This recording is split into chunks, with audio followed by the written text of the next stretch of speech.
Olá, gente, tudo bem? Espero que todos estejam bem. Meu nome é Juliana Lima Verde, eu sou psicoterapeuta e hoje eu gostaria de trazer aqui para a nossa conversa algumas perguntas, alguns comentários de clientes que me aparecem durante as sessões que eu faço. Então, pode ser que essas perguntas, essas dúvidas, sejam também dúvidas de vocês, tá? Então, eu achei bastante interessantes, bastante oportunas e eu gostaria de respondê-las aqui para tentar alcançar mais pessoas com essas respostas. Então, eu tenho aqui a pergunta de uma senhora, ela tem 45 anos e ela diz o seguinte: já tentei várias vezes fazer psicoterapia e não consigo seguir adiante. Por quê? Bom, respondendo a essa pergunta, eu acho que as pessoas elas podem ter várias razões para não começar uma psicoterapia, né? Quando elas precisam, eu acho que na verdade toda gente precisa, né? Psicoterapia sempre é muito bom. Então essas razões elas podem ser muitas, desde falta de dinheiro, o orçamento mudou, então essa pessoa ela pode estar tendo uma queda de recursos para seguir com a psicoterapia. Falta de tempo é uma resposta que muita gente dá. Por que eu estou falando isso? Porque é muito comum as pessoas começarem a fazer a psicoterapia, faz uma sessão, faz duas, e no meio desse caminho elas encontram alguma coisa que as fazem desistir, tá? E quais são as respostas que elas me dão? Falta de dinheiro. Olha, fiquei sem dinheiro, fiquei sem recursos, meu marido perdeu o emprego, eu não vou mais trabalhar e nós vamos cortar coisas do orçamento e cortam logo a psicoterapia. Ok, cada um sabe do seu orçamento, não é? Mas isso é uma das respostas que eu recebo, tá certo? Uma outra resposta, né, um outro motivo que me dão para desistir da psicoterapia é a questão do tempo. Ah, fiquei sem tempo. Olha, tempo é uma coisa que todo mundo tem 24 horas. Todos os seres humanos e animais, de uma forma geral, que habitam a Terra, todos têm a mesma coisa todos os dias, que é 24 horas. Todo mundo tem 24 horas. Então, o tempo ele tem que ser priorizado. Então, se você não prioriza a psicoterapia, né, se isso não é uma prioridade para você, pronto. Então, o que é que a gente vê? A psicoterapia ela é cortada por falta de tempo. Então, você tem que ver muito essa questão do que é que você prioriza na sua vida. Um outro motivo pode ser simplesmente porque, olha, eu não gostei da psicoterapeuta, do psicoterapeuta, não gostei, não, a vibe não bateu, não fizemos ali um link e eu não, por hora, não vou fazer, não vou procurar. Então, isso também é um dos motivos que eu recebo bastante durante as sessões, né? Muita gente fala dessa forma, né? Ou seja, quando eu falo que muita gente me diz isso, estou querendo falar daquelas pessoas que desistem, tá? Então, quais são os principais motivos? Dinheiro, tempo e falta de conexão com o psicoterapeuta são os principais motivos. Entretanto, a gente precisa analisar algumas coisas, alguns pontos. Eu pergunto, quando me ocorre esse tipo de coisa, eu pergunto: será que essa pessoa quer mesmo se curar? Será que essa pessoa quer mesmo mudar? Será que não é conveniente que essa pessoa permaneça do jeito que ela está? Isso é o que a gente chama de ganho secundário. Ganho secundário é aquele ganho indireto que eu vou ter em permanecer do jeito que eu estou. Vou dar um exemplo. Eu recebo, para fazer sessões de psicoterapia, eu recebo uma paciente, uma pessoa com as seguintes características: eu tenho depressão, eu dependo do meu marido, eu dependo dos meus filhos precisam ir todos os dias na minha casa, me fazer visita, porque eu sou uma pessoa doente, eu tenho muita dependência emocional das pessoas, as pessoas estão ali à minha volta e eu preciso fazer psicoterapia porque eu quero mudar de vida, não me sinto bem dessa forma. Na hora que a gente começa a fazer a terapia com essa pessoa, que essa pessoa começa a perceber que ela tem possibilidades de se curar, sabe o que é que ela faz? Ela abandona a psicoterapia. Por quê? Porque mais vale ela ficar doente com todos à volta dela do que ela se curar e ser uma pessoa emocionalmente independente. Então isso é o que a gente chama de ganho secundário. Ou seja, é melhor que eu seja o doentinho, a doentinha que está ali cercada de cuidados e de atenção, do que eu ser uma pessoa independente, que eu vá cuidar da minha vida. Porque se eu cuidar da minha vida, ninguém vai me dar atenção. Então, sempre que eu recebo, né, esse feedback, olha, eu tô ligando, ou uma mensagem pelo WhatsApp, ou um direct no Instagram, olha, eu não vou mais conseguir continuar com a terapia por falta de tempo, por falta de dinheiro, tá? Por isso, né? Tem sempre ali um motivo e que a gente sabe, não tô dizendo que são todos, tá certo? Mas a gente sabe que existe ali muitos motivos para uma coisa só. Existe um ganho secundário, tá? Uma outra situação, né? Eu também não estou dizendo que todas as pessoas, né, têm esse ganho secundário, mas uma outra situação é que a gente percebe que durante as sessões as pessoas simplesmente, ao se depararem, tá, com o passado, que para fazer uma terapia de verdade você precisa pegar a parte de baixo do iceberg e levar para cima, emergir esse iceberg todo.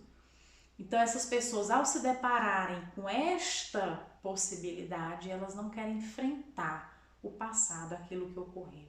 É muito comum na hora que a gente começa a terapia, que a pessoa percebe que a terapia funciona dessa forma, elas dizem a mesma coisa. Olha, não vamos mexer nisso. O problema é que isso que você não quer mexer é exatamente isso que te bota para baixo hoje, entendeu?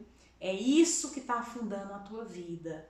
Então, quando você trabalha só aquela parte do iceberg que está ali aparecendo, você não vai ter resultados. Você sai toda feliz da terapia, vai para casa toda feliz, no dia seguinte você acorda novamente mal. Por quê? Porque você não está cortando o mal pela raiz. Isso é como você tem um terreno e você vai plantar. A tua plantação ela vai ser mais saudável, mais vigorosa, mais abundante se você arar o terreno e tirar todas as raízes velhas que estão ali, ou se você só arar por cima e depois plantar. Então é muito mais interessante para você. Crescer dói. O crescimento ele dói. Reprocessar dói, mas dói agora para não doer nunca mais. Então, o que é que a gente fala para essa pessoa que não quer mexer naquilo, não quer abrir aquelas gavetinhas? Você precisa abrir, porque se você quer realmente mudar a sua vida, você precisa arrancar o mato morto. Você precisa tirar da sua vida um peso que não é mais seu. Então, quando isso acontece, quando as pessoas dizem, não é, olha, eu acho que ainda não é a hora, estou, né, sem condições de pagar, estou sem tempo, não tenho condições, o horário vai ficar ruim. Eu acho, pronto, que esses motivos eles podem, claro, existir. Não estou dizendo, né? Eu acho que cada um tem o seu tempo, cada um tem as suas escolhas, os seus motivos, Mas no fundo, o que eu percebo é que essas pessoas, às vezes, dão graças a Deus não ter mais dinheiro para pagar a terapia. A verdade é essa. Porque se você tem uma febre muito alta e você precisa comprar um antibiótico para baixar a febre, você vai comprar o antibiótico para baixar a febre. Agora, se você tem um problema, se você tem alguma coisa na tua mente que não te leva para frente, como essa coisa ela não existe, ela não é palpável, você prefere esconder debaixo do tapete. Então é isso que acontece com parte dessas pessoas que não querem seguir com a terapia. Elas começam a descobrir que se ela for em frente, ela vai realmente mudar a vida dela.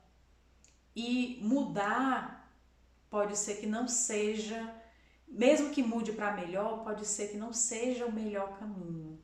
Entendeu? O melhor caminho é permanecer onde está. Então, uma das coisas que a gente deixa muito claro durante as nossas sessões é essa questão de você ter coragem para fazer a terapia, tá? A nossa terapia não é uma terapia onde você vai se colocar no papel de vítima, onde você vai ser o coitado, é uma terapia de enfrentamento. Você vai enfrentar realmente aquilo que você precisa enfrentar para crescer, tá?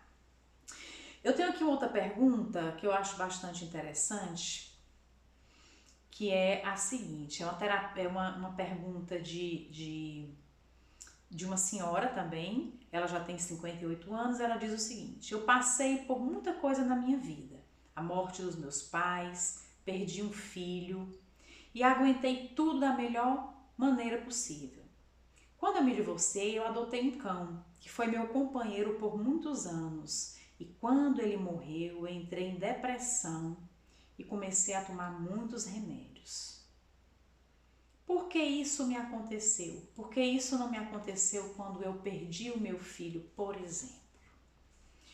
Olha, isso é muito mais comum do que a gente imagina, tá?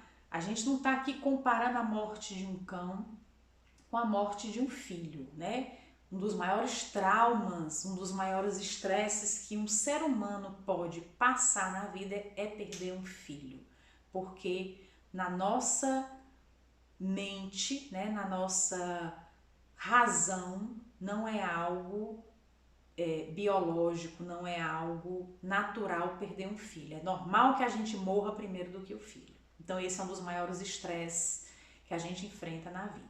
Então no caso dela, o que foi que aconteceu? Ela perdeu os pais, ela perdeu o filho, ela se divorciou, tinha um cãozinho, adotou um cãozinho para não ficar só, provavelmente, e quando esse cão morreu, ela desabou, tá? Então isso é muito mais comum do que a gente imagina. E que explicação a gente pode dar para isso? Isso são fardos, tá? Imagina que você está levando, o seu pai morre, imagina que é uma pedra que você coloca nas suas costas. Sua mãe morre, é outra pedra. Teu filho morre, é uma pedra enorme. Você se separa, é outra pedra.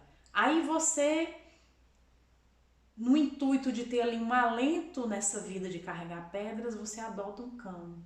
E esse cão, depois de muitos anos, ele morre. Então, o que foi esse cão? Até aí você aguentou tudo que você podia aguentar. Esse cão foi aquela pedrinha pequena que foi colocada em cima das tuas costas, aquele peso extra, aquele peso que era o peso mínimo necessário para você arriar, para você não mais suportar o peso de todas as pedras que você vinha carregando. Então, quando a gente vê nos atendimentos esse tipo de coisa que é muito comum principalmente nas mulheres, tá? Por isso que eu gosto e primo muito por trabalhar com mulheres, porque a gente sabe que o nosso fardo é diferente. A gente vê isso bastante. Então, na verdade, a morte do cão não foi a causadora da depressão. A morte do cão foi só aquela pedrinha, aquele pezinho que faltava para que essa pessoa viesse abaixo. Então a gente costuma trabalhar todas essas grandes pedras que essa pessoa carrega na vida. Não estou falando só de morte nem de divórcio, mas existem outras coisas que acontecem na nossa vida e que são fardos que a gente leva, não é? Então a gente trabalha fardo a fardo, né? Vamos ver o peso, o grau de importância que cada fardo desse teve ou tem ainda na sua vida, e isso precisa ser trabalhado. É claro que essa mãe, ela não vai esquecer o filho que morreu, mas ela vai encarar a perda desse filho de uma outra forma. Ou seja, o luto, ele precisa ser vivido e trabalhado, tá? Nesse contexto de que a pessoa não pode passar, né, o resto da vida em torno de um luto. Uma coisa é a saudade, outra coisa é a pessoa viver em luto. Então, isso aconteceu exatamente, não porque o cão fosse mais importante que as outras pessoas, mas o cão era o peso que faltava para que essa pessoa viesse abaixo, tá? E a gente trata isso nas nossas sessões. Eu tenho aqui uma outra pergunta, que é com relação, que é um tema bastante recorrente que nos aparece e que eu penso posteriormente em trabalhar melhor isso com esse público, que é o público de mulheres com baixa autoestima e baixa autoconfiança. A gente vê muito, e o pior que são meninas muitas vezes muito jovens, menina de 20 anos, 25 anos, que já tem uma autoestima minada, tá? Por eventos ou pelas circunstâncias da vida. A gente sabe que a vida hoje, em termos de aprovação, é muito diferente do que foi há 20, 30 anos atrás, né? Então eu vou ler aqui a pergunta dessa menina, uma menina jovem, tá? Tem 27 anos. Ela diz o seguinte: me acho uma pessoa desinteressante, sem força para concluir o que eu inicio. E minha autoestima e autoconfiança nunca foram das melhores. E isso não me traz bons relacionamentos. O que você me aconselha? Acho que estou deprimida e ansiosa. Olha, o que é a autoestima? A autoestima é a percepção que nós temos de nós mesmas. Muitas vezes, aquilo que nós achamos que nós somos não corresponde à verdade. Aquilo que nós achamos que nós somos, muitas vezes é refletido por aquilo que eu gostaria que eu fosse. E o que eu gostaria que eu fosse é aquilo que fulana ou ciclana tá? Todas as pessoas têm valor, todas as pessoas têm a sua beleza, têm a sua forma de ser, que são únicas. Nesse caso aqui, o que eu achei mais interessante duas coisas, na verdade. Ela não tem força para concluir o que ela inicia, ou seja, a gente vê muito isso, principalmente em pessoas com pouca idade. Começa um curso de inglês e não termina, começa uma faculdade e não termina, começa um determinado tipo de trabalho e não termina.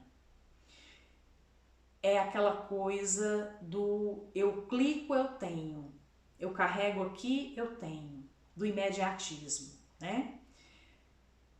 Muitas vezes não se valoriza, e hoje em dia cada vez menos, não se valoriza o percurso. O meu objetivo é aprender a falar inglês, mas o percurso precisa ser valorizado e muitas vezes isso não acontece. Outra coisa interessante que ela coloca aqui é que isso não me traz bons relacionamentos. Muitas vezes as pessoas, por baixa autoestima e baixa autoconfiança, elas entram num looping onde elas começam a atrair sempre o mesmo tipo de pessoa. É aquilo que nós conhecemos como a síndrome do dedo podre. Eu acho que Todo mundo já ouviu falar disso. Eu só arranjo gente que não presta. Resumindo e concluindo, é isso. Então, a síndrome do dedo podre é o quê? Hoje eu me relaciono com uma pessoa que, por exemplo, me trai. Termino porque me traiu. Amanhã eu vou procurar outra pessoa, acho que a pessoa melhor do mundo, ela vai me trair. E a outra também, e a outra também, e a outra também. Aí eu digo assim, eu tenho um dedo podre para homem, porque eu só arranjo um homem sem vergonha. Na verdade, o que é que acontece aí? O que acontece é que o teu inconsciente, ele se deparou com a tua primeira situação de traição. Aquilo ficou lá na gavetinha. Você foi traída, a dor da traição ficou lá na gavetinha. Como é que o teu... Aí você termina aquele relacionamento. O que é que o teu inconsciente interpreta? Ela não aprendeu a lição. Ela não entendeu o que é que eu estou querendo ensinar com isso. Aí o que é que acontece? No próximo relacionamento você vai se atrair por pessoas no mesmo padrão. O teu inconsciente começa a procurar sempre pessoas na mesma vibração, no mesmo padrão. Certo? Infelizmente é isso, até que você resolva quebrar com esse padrão, com esse looping. Tá? Eu estou dando o exemplo da traição, mas pode ser com qualquer outra coisa que você possa imaginar.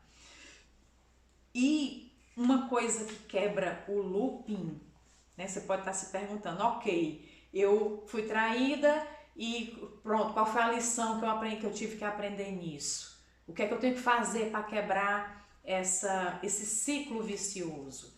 Na verdade, você precisa ter uma autopercepção, ou seja, você precisa fazer algo que a gente vai ensinar aqui para fazer com que a tua autoestima e autoconfiança melhore absurdamente. Existe remédio para isso? Existe, tá? Eu estou desenvolvendo um produto, tá? Esse produto, ele já é um produto testado. Quando eu falo desenvolver é no sentido de aprimorar. Eu estou aprimorando um produto que eu mesma construí e apliquei em mim. E isso mudou drasticamente a minha autopercepção, meu amor próprio, a minha autoestima e a minha autoconfiança. Isso sem falar nos outros ganhos que eu tive em consequência disso. Depois nós vamos falar um pouco sobre isso também, tá? Então, essa questão da autoestima e autoconfiança, ela precisa ser quebrada, né? Quando esses valores são baixos, precisam ser quebrados para que você tenha condições de iniciar um novo ciclo. Ok, eu tenho aqui uma outra pergunta que fala o seguinte. Eu tenho sempre perguntas de mulheres, tá? Por quê? Porque a maioria dos meus clientes são mulheres, a grande maioria. Eu só tenho clientes homens quando as mulheres empurram os maridos para fazer as sessões. A verdade é essa. Cliente homem por si só procurar é muito difícil. Tenho, mas é muito difícil. Geralmente as mulheres empurram os homens para fazer as sessões, até para melhorar relacionamento, né? Eu também faço terapia de casais e elas empurram os maridos, os namorados, os companheiros para fazer as sessões, tá? Por isso que eu pretendo, né, aprimorar esse instrumento que eu tenho de melhora de autoestima, de melhora, né, o autoconhecimento como de uma forma geral, porque geralmente, não estou dizendo que são todas as vezes, mas geralmente as mulheres arcam com os custos da relação, do relacionamento, né? A gente sabe que é mais ou menos isso, tá? Mas a maioria acontece ainda pelo mundo que a gente vive, a questão do machismo, então existem aí outros fatores que a gente vai trabalhar. Então vamos lá para a última pergunta. Como começar uma mudança na minha vida pessoal e profissional? Não sei por onde começar. Olha, essa pergunta ela é muito abrangente, mas eu resolvi colocar aqui por quê? Porque eu já me deparei em situações, eu mesma, tá? Eu mesma já fui essa pessoa que procurava uma mudança na vida pessoal e profissional. Quando eu saí do Brasil, não foi fácil para mim fazer uma transição de carreira. Eu era professora universitária, eu tinha meu apartamento, minha vida, meu carro, meus filhos, meus pais, eu tinha uma vida toda certinha lá. E eu, por questões mesmo espirituais, eu resolvi romper com tudo isso, tá? Eu resolvi sair desse ciclo, né, onde tudo está muito certinho e que dentro da gente não está. Então, o primeiro passo para isso daí é você ter consciência. Consciência de que você precisa mudar. E o segundo passo é a questão de você, mesmo que você não saiba que caminho você vai seguir, mas que você trace alguns caminhos e que você teste alguns caminhos, tá? Eu sei que muitas vezes não é fácil, mas é preciso. É melhor você ter uma base bem feita para que o resto consiga se erguer melhor do que você ficar patinando ali querendo fazer a coisa de qualquer jeito. Então, eu vou dizer para você o que foi que funcionou para mim, para mim. O que foi que funcionou? Primeiro, a consciência daquilo que eu não queria e consciência daquilo que eu queria. Isso aí foi o primeiro, foi o pontapé inicial. E a segunda coisa é que pode ser que não funcione para todo mundo, mas eu acho que funciona para a grande maioria das pessoas, foi uma reconexão espiritual. Não estou falando aqui de religião, tá? Não estou falando de religião. Se você é católico, é espírita, se você é budista, é protestante, pronto, isso não vem ao caso. A reconexão espiritual, ela vai muito além disso, tá? Então, isso foram os dois pilares que me sustentaram e a partir deles eu consegui erguer um caminho para mim. É melhor você seguir, escolher um caminho e seguir aquele caminho lentamente e não parar. Para descansar, né? Diminui um pouco a velocidade, mas que você tenha aquele caminho muito nítido na tua vida que você pretende ser. Quando eu falo ser, não estou falando da profissão, quero ser médico, quero ser isso, quero ser aquilo, não é isso.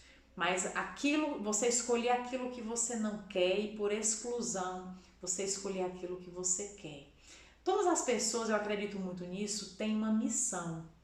E não se importe porque você hoje tem 30, 40 anos, 50, 60. A sua missão, uma hora vai chegar até você, tá? A minha missão eu descobri já com quase 50 anos. Minha missão eu descobri ali com uns 47 anos, mais ou menos. Eu descobri realmente o que é que eu tinha que fazer e essa minha missão, ela diz muito sobre aquilo que me faz feliz e aquilo que faz o outro feliz, ou seja, ajudar pessoas. Então, se conectar com pessoas, olhar no olho daquela pessoa e ver os problemas que aquela pessoa tem e ajudar a solucioná-los. E dizer, né, para aquela pessoa, olha, você não está só, tá? Então, essa é a minha missão. E isso para mim, na verdade, essa minha missão, né, agora eu estou falando por mim, essa minha missão, ela sempre foi muito clara quando eu era professora. Porque de uma maneira muito natural os alunos sempre se aproximaram muito de mim para conversar, para falar um problema e tal. E eu comecei então a entender que a minha missão era pessoas. Eu tinha que me conectar com pessoas. Então, descubra a sua missão. O que é que você primeiramente não quer? E o que é que você quer? Se a sua missão também ajudar pessoas, pronto, procura alguma coisa para ajudar pessoas. Se a sua missão é trabalhar CLT, é ser concurseiro, Não há problema nenhum nisso. Se a sua missão é ser mãe, ser dona de casa, ficar em casa, também não há problema nenhum nisso. Seja a melhor dona de casa, a melhor mãe que você puder ser. Então, descubra a sua missão. E não se importe com a idade que você tem. A sua missão, ela vai chegar até você. Não se preocupe, tá? Então, eu espero ter respondido essas perguntas. Eu sei que muitas dessas perguntas são dúvidas de muita gente, então eu resolvi trazer e eu vou depois, posteriormente, trazer mais dúvidas pra gente discutir aqui, tá bom? Pois um grande beijo e até a próxima.